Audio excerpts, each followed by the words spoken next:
we had some Big Ten awards announcements.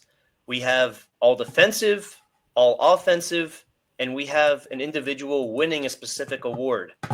Let's start off with the one that somehow some players on this team got on, which is all defensive. And I'm going to throw in special teams in there too. Big Ten all defensive teams. For the defense, Bo Masco, Dariel Jabom, and Jet Elad made it. And for special teams, Jay Patel and Jacob Anderson. So congrats to all of you guys. Jacob Anderson, wonderful punter. Jay Patel had a rough couple of weeks, but other than that, model of consistency. Absolute model of consistency. Bo Masco, probably our best in the secondary. Jet Elad had a lot of big plays for us towards the middle and end of the season. And Jabom was the one consistent linebacker that we had all year. So congrats to all of you. Yeah, congratulations to them. And I think, this was a season like last season that the coaches and players are going to look back and say there were opportunities for us that we didn't take advantage of. And at what point is that going to change? And hopefully next year we're going to see not only an improved defense, but we're going to see a team that doesn't flinch in the fourth quarter, because I saw that as a real problem this year against Iowa, against Washington, against Minnesota, and of course against Penn State. Is there going to be a different mindset where, the fourth quarter is where we go and win the game instead of finding a way to lose it? Well, Jason, you're right that he put Patel in some tough situations. I would say he did better than okay. He had the record for most consecutive field goals made while wearing a Rutgers Scarlet Knights uniform. He had a very rough 2.5 game stretch this year. Outside of that, like I said, model of consistency. And what I liked about Patel is he wasn't necessarily a power kicker, but he was the perfect rhythm kicker. And his rhythm got thrown off. His mechanics got thrown off for a couple of weeks. And then once he found it again, he just couldn't miss again. And he ended the year doing exactly what he started the year doing, which is making everything he had the chance to make. Yeah. My feeling on Jay Patel is that he was good, but not great. But I do think that towards the end of the season, he really came on. And for that, he deserves credit. I don't necessarily think he'll be a draft prospect, but put together a good career for the Rutgers, and we appreciate it and wish him the best. Most of the best kickers don't get drafted, so I think you're right about that. And when they do get drafted, a lot of the times they're busts. Look at Jake Moody, got drafted in the 3rd round by the 49ers and then got waived 2 years later. So it's not always a guarantee, and you probably are better off not drafting a kicker in the NFL. But I don't want that to be the narrative. I do wish that these kickers could get their draft day money. But that's it for the special teams and defense. Offensively, Antoine Raymond made it.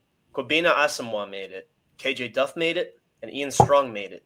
Surprisingly, Zelinskas did not make it, and Athan did not make it. I mean, how many quarterbacks do they choose? I believe it is 2, but I'm going to look right now. I know Sayin definitely made it. Oh, wait, Sayin and Mendoza. If it's 2, Sayin and Mendoza 100% will. Yeah, that explains it. Yeah. Let's see. There's 3 teams, and the 3rd was Mayava. I can't be mad at that. Did you hear me, Mr. Adam? No, what did you say? There's 3 teams, and the 3rd one was Mayava, so I can't really be mad at that. Yeah, Athan, passed for over 3,000 yards. He was substantially improved from last year, and certainly had a good year. And in a show we're going to do very soon, we're going to talk exclusively about what we think is the future for Athan based on his performance this season. Stay tuned for that in the coming week. Yeah, if there was a 4th team, Athan gets in. And Athan might have on-par stats to get in. But I think Dante Moore gets in over him. It's the record. Dante Moore gets the 4th spot. Oh, right, Dante Moore. Duh. But at the end of the day, even though he puts up adjacent numbers, it's the record. It's always the team record that makes the difference. When I was at the Rutgers game, I happened to for once I decided to go all out and get the best seats I could. So I was in section 127 in the first row, right behind the players. And when I was watching Ethan throughout the game, really it was very impressive because, number one, he went through his progressions quickly and effectively. Number two, he was very accurate, including on some balls that were, in tight windows. I didn't really like when he scrambled. I just don't think that's his thing.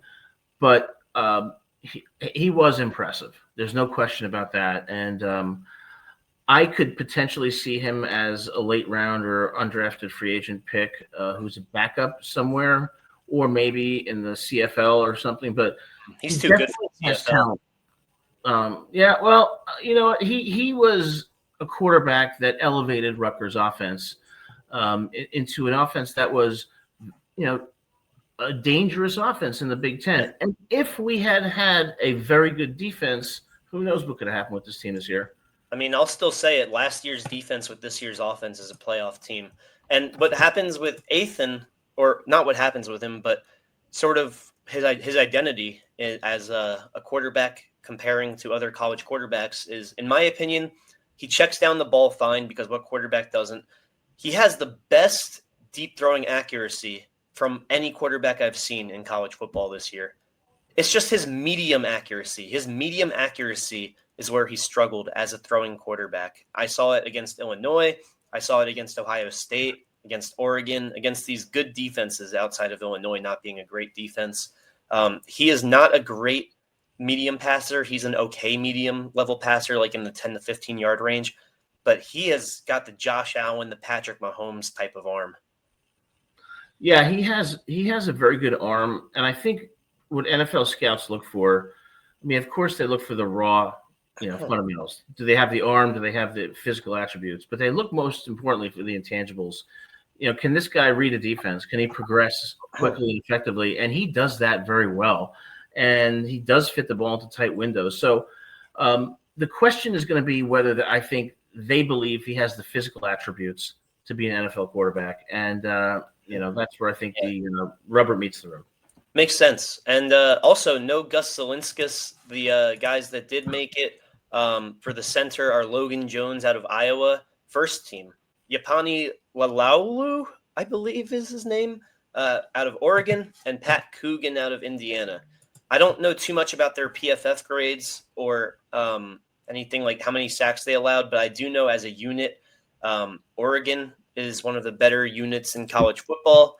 And same with Indiana. What surprises me is Iowa had two guys making the all Big Ten first team in the front line. They had Logan Jones center and Bo Stevens first team out of Iowa at guard. So, I mean, I guess if their unit was really that good, then fine. But Gus Zelinskas was really good this year.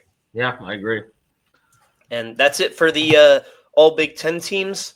But individually, speaking of Gus Zelinskas, he was a winner of the Big Ten Sportsmanship Award. So even though he didn't get to be on the talent list, he was just such a good guy this year that they couldn't make him not have anything. So I'm going to give a very, very, very short speech right now.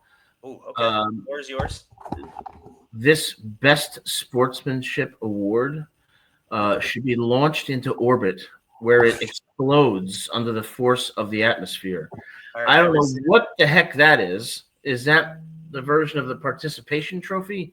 I mean, don't give me this great sportsmanship. I mean, yes, sportsmanship is important, but 99.9% of players exemplify that. You reward for performance, not because you're a nice guy.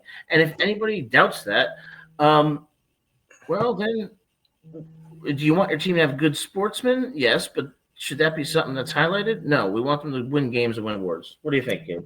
Well, you heard it here, folks. You heard it here first. Adam hates sportsmanship. No, I did not say that. It's one attribute that I would give an award for, though.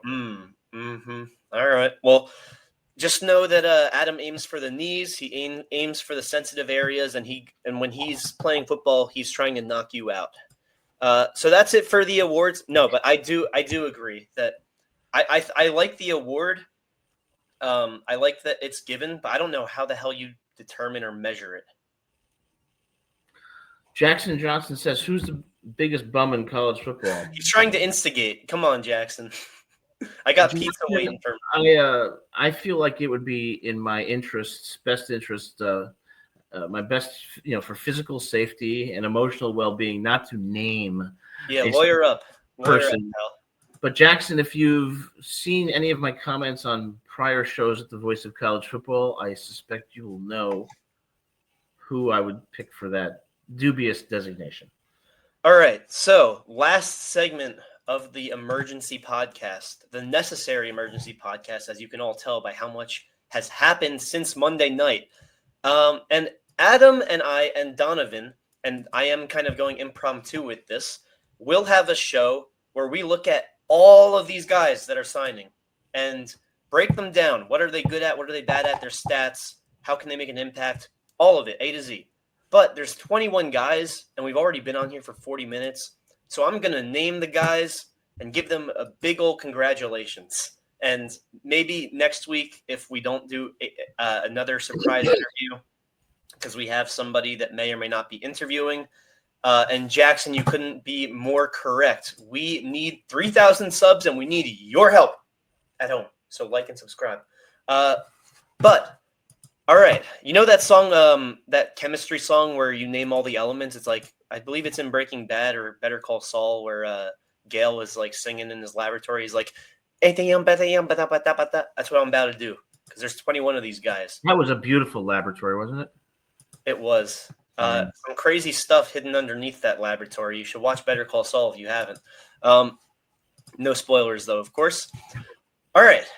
R.J. Wortman Jr., Sebastian Cruz, Xavier Stern, Devontae Anderson, Cameron Green, DJ Howerton, Reese Beck, Logan Anthony, J.J. Conyers, Donovan Johnson, Ronaldo Callaway III, Tyler Duell, Brandon Murray, Mike Dukes III, Tanner Raymond, Jared Smith, Joey Kopic, Elias Cody Koch, Jermaine Polk, Brady Owens, Desir Carter, and, of course, we have our new guy, Messiah Tilson. Congratulations on all signing to Rutgers University. And we did lose one guy, 3-star corner Chris Dewitt Jr. to Georgia Tech, but a 22-1 ratio is pretty darn good for signing. So congratulations, guys. Welcome to the Rutgers University. Yeah, congratulations to the recruits. It was funny because at the game against Penn State, they were walking along the sideline like 2 feet from us like several times, and there looked like there were there's some impressive looking players there. Congratulations to all of them, and what I think is a very credible recruiting class. Yeah. I believe ranked 48th in the country at this point, and hopefully we'll continue to build a foundation at Rutgers that will be able to take this season, put it in the rearview mirror, and really start building a team that's going to compete for championships in the Big Ten. Absolutely, and man, we did fall a little bit, but we're still ranked 39 according to 247 Sports. We were like in the top 10 at one point. When we first got Jared Smith and Cody Koch, and we had Tavion Branch, I believe we were in the top 10 at one point.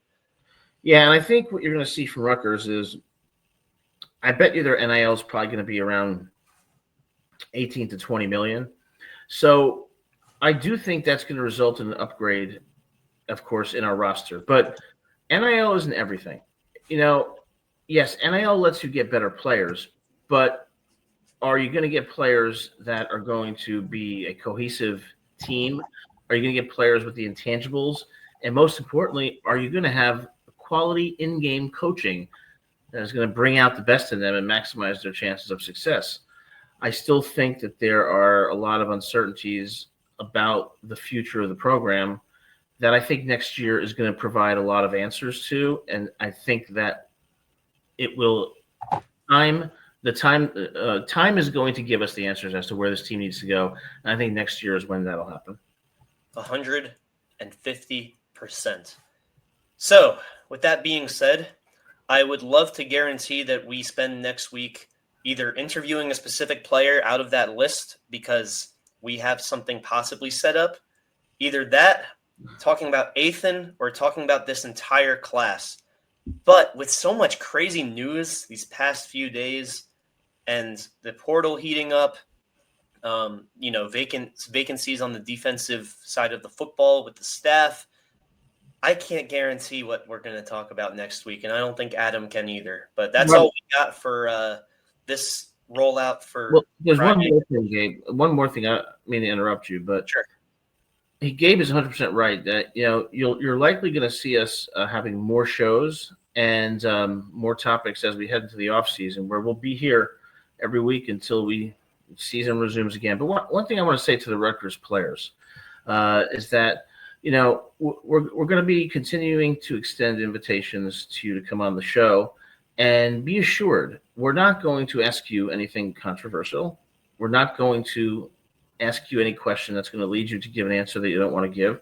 What we're looking for is to have the audience, instead hearing just from us, hearing it from the players themselves. And that's what is really what matters, is the players. And, we welcome you onto the show. We want you to be here and hope that you'll accept our invitations to talk about Rutgers football. Couldn't have said it better myself. And that's not just directed to players or parents that would love to be on this show but possibly can't. That's directed to Rutgers staff that might be afraid of what we'll ask. We're not asking anything out of line. In fact, what we're doing is, when we are extending these invites, we are asking, what don't you want us to talk about? What shouldn't we talk about? And we know not to talk about perhaps a transfer portal if a player is on the verge of either deciding that he will or won't enter the portal. It's not about what do you think of this or that when it comes to like people staying or leaving. That's out of their control, and we know that. We're just looking to have a good time, keep it lighthearted, talk about some stuff that goes good or bad, but in a constructive manner. And, like Adam said, it's not just for us. It's for the audience too. It's for Rutgers Nation. So go Scarlet Knights, and I hope that these interview invites, not just accepted, but that they get cleared too. Absolutely.